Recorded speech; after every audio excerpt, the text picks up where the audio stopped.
يسعد أوقاتكم متابعيني وين ما كنتوا عم بتابعوني. بداية اليوم حبيت يكون الفيديو مختلف شوي عن الأيام اللي كنت أسجل فيها الفيديوهات، فحبيت أشارككم اليوم شو صار معي، وين رحت، وين جيت، شو عملت. أول شي عنا اليوم كان في افتتاح مول جديد برفح، فحبيت إني أروح وأورجيكم قديش كان في عالم عليه. مثل ما انتوا شايفين ما شاء الله، يعني مول فخم جدا مثل ما انتوا شايفين. هذا من الداخل. أول مول يفتتح عنا برفح بقطاع غزة. الناس تسألوني أنا من وين؟ أنا من فلسطين، غزة تحديدا، في محافظة رفح.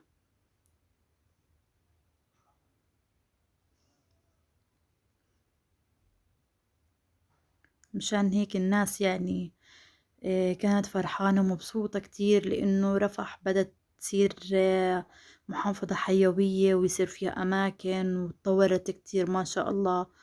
وهدول أولادي وزوجي، حابة أحكي لهم كل عام وأنتم بخير بمناسبة رأس السنة. الله يخلي لي إياكم يا رب، يطول بعماركم.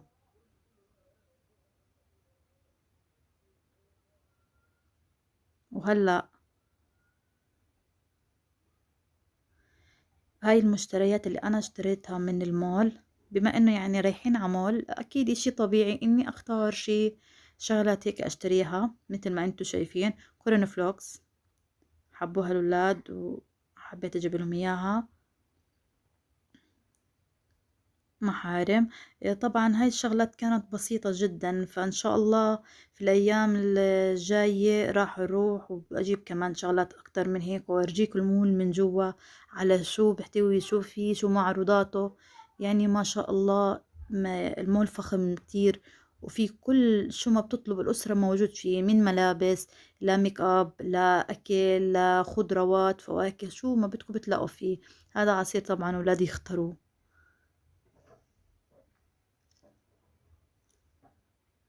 كاسترد،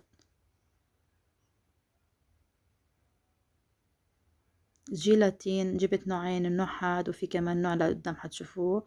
مشروم مقطع، مغلب، معلب.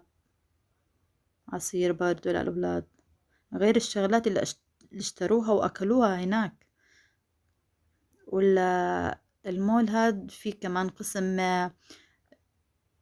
مرطبات، في قسم للأكلات والوجبات الجاهزة. عندهم في عندهم قاعدة كمان حلوة فوق.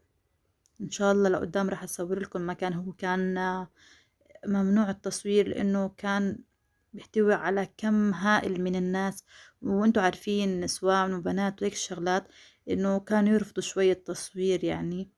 فان شاء الله بالايام الجاية بخف الطلب كتير وبروح بصور لكم اياه من جوا. هاي تحت الكبات، ورقات الكبات والشوكليت والحاجات هاي. فلفل احمر مفروم،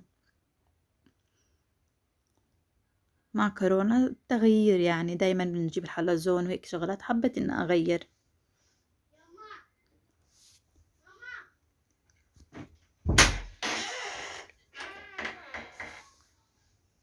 هاي مكسرات منوعة كانوا عاملين عليها عروض. فانيلا سائلة، حبيت أغيرها، يعني أغير النوع اللي أنا بستخدمه. عنده محار.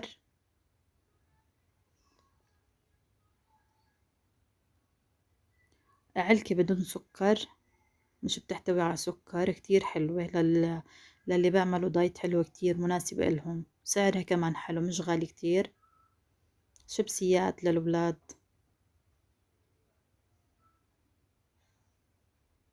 هاي النوع التاني من الجيلاتين. أنا بستخدم حلويات وحاجات زي هيك، مشان هيك أنا بستخدمه. علب تونة، شوكولاتات للولاد برضو. مثل ما انتم شايفين أغراض للصغار، يعني طلباتهم ما شاء الله. كيك شيف كتير حلو للكيكات والأشياء هاي. وهيك بعد ما خلصنا من الطش وهيك، عملنا عرايس وهمبرجر ومقبلات.